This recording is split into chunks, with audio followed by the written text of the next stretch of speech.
Hello everyone, welcome to the editorial series on the channel UPSC with Nitya Pandey.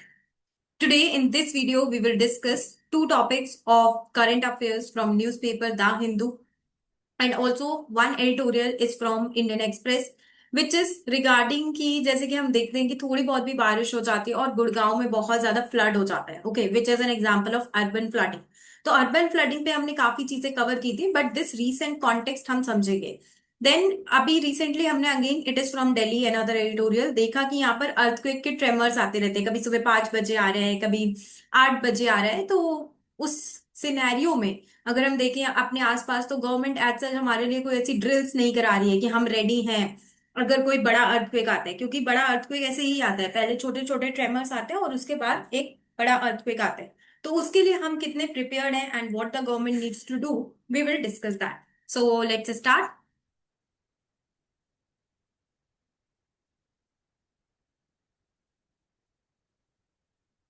So it's 17th of July today and those who are watching this video for the first time उनको मैं इसका format बता देती हूँ।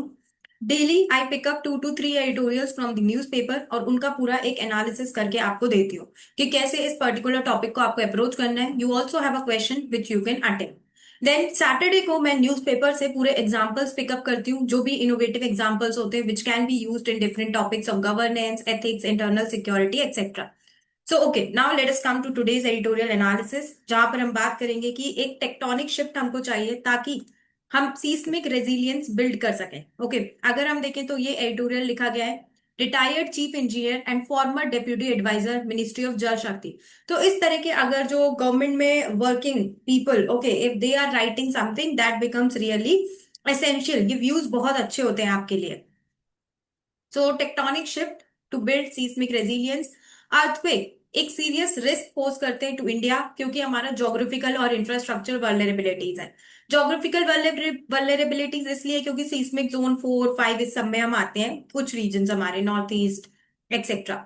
Infrastructure vulnerabilities because जो क्या कहते हैं जो हमारी बिल्डिंग्स बनी है वो लिक्यूफेक्शन सॉइल पे बनी है। तो लिक्यूफेक्शन सॉइल की वजह से अर्थक्वेक प्रोन हो जाती हैं वो बिल्डिंग्स, इसलिए इंफ्रास्ट्रक्चर वर्नरेबिलिटीज है। देन अगर आप जैसे आप जहां रह रहे हैं ओआरएन सबसे ज्यादा प्रोन, मतलब बहुत ज्यादा डिफिकल्ट हो जाएगी ओआरएन में सिचुएशन अगर कोई अर्थक्वेक आता है। बिकॉज ओआरएन में अगर आप देखेंगे बहुत ही ज्यादा कंजेस्टेड एकदम लेन्स बनी हुई है, भागे भी तो भागे कहाँ। So light of the recent Delhi earthquake causes preparedness urbanisation से इसके क्या लिंकेजेस हैं एंड वे फॉरवर्ड। तो अभी जैसे कि हमने हाल में देखा 10 जुलाई को 4 मैग्नीट्यूड का अर्थक्वेक आया दिल्ली में। माइनर स्केल पे था लेकिन इसने डीप वल्नरेबिलिटीज दिखाई, जैसे कि 80% of building specially those built before 2000 ये सीस्मिक सेफ्टी नॉर्म्स के साथ 80% बिल्डिंग्स तो कंप्लाई ही नहीं कर रही हैं सीस्मिक सेफ्टी नॉर्म्स के साथ। इसके बाद हमने देखा कि सीरीज ये 10 जुलाई को दिल्ली में माइनर ट्रेमर्स हुए but we saw series of quakes in Asia. और ये एक वेकअप कॉल होना चाहिए इंडिया के लिए कि हमारी कंट्री में भी हम इस तरह का अर्थक्वेक फेस कर सकते हैं। तो क्या are we ready, are we prepared for it now. सबसे इंपॉर्टेंट बात होती है कि अर्थक्वेक होता क्या है, ठीक है। तो क्या होता है सडन और वायलेंट शेकिंग होती है ऑफ द ग्राउंड की। मे बी आप लोगों ने फील किया हो, मैंने अभी 10 जुलाई वाला तो I could not feel it but उसके पहले एक आया था सुबह 5 बजे एंड आई फेल्ट इट। तो पूरा ऐसा लगता है धरती हिल गई, ठीक है। मूवमेंट टेक्टोनिक प्लेट्स की मूवमेंट होती है जो कि आप ज्योग्राफी में पढ़ते हैं, along faults volcanic activity etcetera. Seismic waves आती है जिसकी वजह से लाइफ ऑफ प्रॉपर्टी डैमेज हो सकती है। So and one more thing that I would like to tell you over here, ये टॉपिक आपका मेनली तो GS 3 में आएगा under the subject of disaster management. थोड़ा इसका ज्योग्राफी से लिंकेज भी हो सकता है क्योंकि वहां पे भी आप प्लेट टेक्टोनिक्स पढ़ते हैं। जब भी आप कॉजेस पढ़ रहे हो उसको बेटर स्ट्रक्चर कीजिए नेचुरल कॉजेस और एंथ्रोपोजेनिक कॉजेस में। नेचुरल कॉजेस जैसे कि प्लेट टेक्टोनिक की मूवमेंट वो हमारे हाथ में नहीं है, हो रही है वो तो अपने आप, तो उसकी वजह से तो कहीं भी अर्थक्वेक आ सकता है। तो प्लेट टेक्टोनिक्स इंडिया का जैसे कि हम देख रहे हैं नॉर्थवर्ड शिफ्ट हो रहा है, यूरेशियन प्लेट के साथ कोलिजन हो रहा है 4 to 5 सेंटीमीटर पर ईयर और इसकी वजह से स्ट्रेस बढ़ रहा है हिमालय के सीस्मिक गैप में। फिर सबडक्शन जोन्स है, Andaman Nicobar region seismic zones है एक्सेट्रा, ये सब तो नेचुरल है। लेकिन एंथ्रोपोजेनिक क्या है, जितना ज्यादा हम कंस्ट्रक्शन माइनिंग ये सब चीजें करते हैं उतना ज्यादा प्लेट्स पर इम्पैक्ट पड़ता है और उनकी मूवमेंट पे ज्यादा इम्पैक्ट पड़ता है जिसकी वजह से अर्थक्वेक आ सकता है। कंस्ट्रक्शन ठीक से नहीं कर रहे हैं, माइनिंग एक्टिविटीज, अर्बनाइजेशन जो कि सीस्मिक कोड से अगर आप अध्ययन नहीं कर रहे हो तो फिर ये एक प्रॉब्लम है। नीड फॉर प्रिपेयर्डनेस क्योंकि दिल्ली में 33 मिलियन लोग हैं, ओके एक अर्थक्वेक आया तो 33 मिलियन लोगों के साथ क्या होगा, we have to think about it. High rise buildings हैं जो कि कंप्लायंट भी नहीं है, तो इसलिए आपको प्रिपेयर होने की जरूरत है। हिस्टोरिकल क्वेक्स की अगर हम बात करें, जैसे भुज, नेपाल, कांगड़ा एक्सेट्रा, ये बता रहे हैं कि अगर आप प्रिपेयर नहीं रहोगे तो उस सिटी की क्या हालत होने वाली है। फिर north east, Himalayan, Andaman region highly vulnerable है। अर्थक्वेक और अर्बनाइजेशन का क्या लिंकेज है? क्योंकि जो अर्बनाइजेशन हुआ है, अनप्लान्ड अर्बनाइजेशन, जहां पे बिल्डिंग्स कोड्स को अधेयर नहीं कर रही है, उससे अर्थक्वेक के लिए आपकी वल्नरेबिलिटी और ज्यादा बढ़ जाती है। रियल टाइम एप्स जैसे कि इंडिया क्विक ये एग्जिस्ट करती हैं, बट सेफ्टी नॉर्म्स का एनफोर्समेंट नहीं हो रहा है, पब्लिक अवेयरनेस इतनी ज्यादा नहीं है। हम में से काफी लोगों को नहीं पता है कि अर्थक्वेक आएगा तो हमें क्या करना है, हमें बाहर निकलना है, हमें अंदर रहना है, हमें कहाँ भागना है, एक्सेट्रा। यहाँ पे हम बैंकॉक से सीख सकते हैं कि काफी ज्यादा क्वेक प्रोन है, लेकिन क्योंकि वहां पे जो बिल्डिंग्स हैं वो सीस्मिक कोड से अध्ययन कर रही हैं, इसलिए उसने अपनी अर्थक्वेक वल्नरेबिलिटी को कम कर लिया है। नाउ वे फॉरवर्ड क्या? तो सीस्मिक कोड्स को स्ट्रिक्ट एनफोर्समेंट, रेट्रोफिटिंग कर सकते हैं बिल्डिंग्स की, जहां पर हम क्या करते हैं, नीचे डीप पाइल या फिर स्टील जैकेटिंग कर देते हैं, तो वो जो वेव्स का इम्पैक्ट होता है वो डायरेक्ट नहीं आता है। Public education, emergency kits, drills होनी चाहिए, अवेयरनेस होना चाहिए कि अर्थक्वेक आएगा तो आपको क्या करना है। जैसे कि मेजर थिंग है, अर्थक्वेक आएगा तो आपको बाहर निकल जाना है। ओके, और वो भी अब बाहर निकल के ऐसा नहीं कि आप अपनी बिल्डिंग के नीचे ही खड़े हैं कि वो गिरी तो वो आपके ऊपर ही गिर जाए, थोड़ा दूर जाके खड़े हुए कहीं खाली मैदान में। ओके, देन इन्वेस्टमेंट, 50,000 करोड़ का इन्वेस्टमेंट हमें करना चाहिए ताकि रेट्रोफिट हम कर पाए नॉर्थ ईस्ट और कच्छ रीजन को। रियल टाइम मॉनिटरिंग और टेलर्ड जोनिंग कर सकते हैं, स्पेशली अर्बन एरियाज वगैरह में। अब इट इज नॉट लाइक कि गवर्नमेंट बिल्कुल भी कुछ नहीं कर रही है, government is doing national level पे, जैसे कि बीआईएस है हमारे पास, ब्रह्मपुत्रा फ्लड प्लेन प्लानिंग कर रहे हैं। भुज में अर्थक्वेक आने के बाद भुज डेवलपमेंट अथॉरिटी ने सक्सेसफुल रेट्रोफिटिंग कर दी, and we also have the national centre for seismology. International initiative से हम सीख सकते हैं, जैसे कि बैंकॉक में हाई स्ट्रेंथ कंक्रीट और डक्टाइल डिजाइन वो लोग यूज कर रहे हैं। म्यांमार से हम सीख सकते हैं कि कैसे अगर आप प्रॉपरली प्रिपेयर्ड नहीं है तो अर्थक्वेक के इम्पैक्ट्स कितने डिजास्ट्रस हो सकते हैं। So we have to learn from it. Ultimately India को जो सीस्मिक रिलायंस है, रेजिलियंस है, एक नेशनल प्रायोरिटी की तरह ट्रीट करने की जरूरत है। सीस्मिक एक्टिविटी बढ़ रही है, डेंस अर्बन सेटलमेंट्स बढ़ रहे हैं, और इस सिनेरियो में इट इज नेसेसरी कि हम प्रोएक्टिवली एक्ट करें।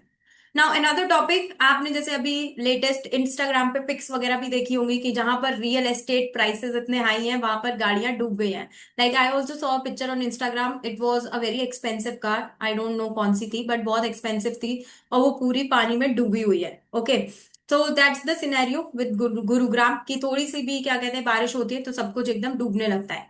तो ऐसा क्यों होता है, वी नीड टू नो। इस तरह के रीसेंट एग्जांपल्स आप अपने आंसर्स में डालोगे in the questions of urban flooding etcetera, तभी आपके ज्यादा मार्क्स आएंगे। सो डिस्पाइट रिसीविंग रेनफॉल इतनी ज्यादा नहीं हो रही है, लेकिन लग ऐसा रहा है कि यहाँ पे बाढ़ आ गई है। तो सीवियर अर्बन फ्लडिंग, इसके पीछे के कॉजेज हम समझेंगे and sustainable urban planning solutions बताएंगे। गुड़गांव, सिर्फ 600 मिलीमीटर की बारिश में सीवियर फ्लडिंग हो गई यहाँ पर। वहीं पर अगर हम देखें सिटीज लाइक कोची, इससे 5 गुना ज्यादा बारिश होती है, लेकिन फिर भी ऐसी फ्लडिंग नहीं होती है वहां पर। तो ये पैराडॉक्स हमें दिखा रहा है कि क्या डीप फ्लॉज है गुड़गांव की अर्बन प्लानिंग और इंफ्रास्ट्रक्चर में। तो सबसे पहले यहाँ पर जो कंस्ट्रक्शन हो गया है ना, उसमें इन्होंने उसकी टोपोग्राफी को इग्नोर कर दिया। तो गुड़गांव जो है एक नेचुरल स्लोप पे लाई करती है from the Aravallis to Najafgarh झील, ठीक है, लेकिन यहाँ पर जो क्या कहते हैं कंस्ट्रक्शन हो गया, जो रैपिड अर्बन एक्सपेंशन हुआ है, इसने एनक्रोच कर लिया है नेचुरल ड्रेनेज चैनल को, तो पानी फ्लो नहीं हो पाता और वहीं पर जमा हो जाता है, जिसकी वजह से हमें अर्बन फ्लडिंग देखने को मिलती है। फिर यहाँ पर प्रॉपर प्लानिंग नहीं हुई है, for example land acquisition ad hoc था, फ्रेगमेंटेड था, कंट्री मतलब देखो जब भी, जैसे अगर आप नोएडा देखेंगे तो नोएडा को पूरा प्लान करके बनाया गया, तो नोएडा में ऐसा नहीं होता है, लेकिन गुड़गांव जो है वो प्लान होके नहीं बना। ठीक है, यहाँ जमीन है, चलो यहाँ बना लेते हैं, यहाँ बना लेते हैं, ऐसे करके फ्रेगमेंटेड मैनर में बनाया, कोई सिटी का मास्टर प्लान नहीं था उसको डिजाइन करने के लिए। Laws from the 1970s enabled private players like DLF etcetera, उन्होंने लैंड अक्वायर किया बिना किसी यूनिफाइड अर्बन डिजाइन के। तो अर्बन डिजाइन मतलब जहां पर प्रॉपर कि हाँ यहाँ से पानी निकलेगा, कहाँ से आप प्रॉपर ड्रेनेज सिस्टम सब कुछ डिजाइन करके बिल्डिंग्स बन रही, बट ऐसा नहीं हुआ। रोड्स लेआउट्स बिना किसी टोपोग्राफिकल लॉजिक के आपने बना दिए, irregular plots, blocked run of paths etcetera. फिर अनदर प्रॉब्लम इज, अगर आप कंक्रीट ज्यादा यूज करोगे तो पानी सोक इन नहीं हो पा रहा है, तो रैपिड अर्बनाइजेशन है, over use of concrete surfaces है एक्सेट्रा, जिसकी वजह से पर्कुलेशन नहीं हो पा रहा है। तो ये सब हमको दिखा रहा है कि एक सस्टेनेबल अर्बन प्लानिंग की नीड होती है। नाउ सोल्यूशंस क्या क्या है, ग्रीन जोनिंग कर दो। तो ग्रीन जोनिंग से क्या होगा, वाटर जो है वो पर्कुलेट हो जाएगा। Then soft drains under pavements, French drains हम बना सकते हैं, जो कि अगेन परफोरेटेड पाइप्स होते हैं ताकि रेन वाटर ग्राउंड में चला जाए। स्मार्ट रोड डिजाइन, रोड्स को आप स्लोप्स के साथ बनाइए ना, ताकि पानी बह सके, ठीक है, ना कि वहीं पे भर जाए। ब्रॉडर लेसन्स की अर्बन प्लानिंग, हमेशा आप किसी जगह की टोपोग्राफी देखिए, उस हिसाब से आप उस जगह पे कंस्ट्रक्शन कीजिए। आप उसकी टोपोग्राफी के अगेंस्ट कंस्ट्रक्शन करेंगे तो गुड़गांव जैसा हाल हो जाएगा। गुड़गांव की जो मॉनसून फ्लडिंग है, it highlights the need for a paradigm shift in urban planning, infrastructure centric growth से क्लाइमेट सेंसिटिव डेवलपमेंट पे चाहिए। अब यहाँ पर देखिए, आप इस टॉपिक को अपने आईवीसी से भी लिंक कर सकते हैं। सालों पहले हमारे पास एक सिविलाइजेशन था, इंडस वैली सिविलाइजेशन, वहां पे भी ऐसा नहीं होता था। Okay, they had proper drainage system. तो गुड़गांव जैसे शहर चाहे तो वहां से भी सीख सकते हैं, और प्रॉपर ड्रेनेज सिस्टम आप लगाइए। अगर जैसे आईबीसी पे कोई क्वेश्चन आता है, आप उसको ऐसे कंटेम्परेरीली लिंक कीजिए कि हमारे जो शहर है गुड़गांव एक्सेट्रा, वो आईबीसी से सीख कर अपनी अर्बन फ्लडिंग के इश्यूज को डील कर सकते हैं। So that is how you are linking history with current affairs. So this was all about today's editorial analysis. I hope आप सभी लोगों को ये काफी हेल्पफुल लग रहा होगा। Thank you for watching this video. Stay consistent and keep working hard.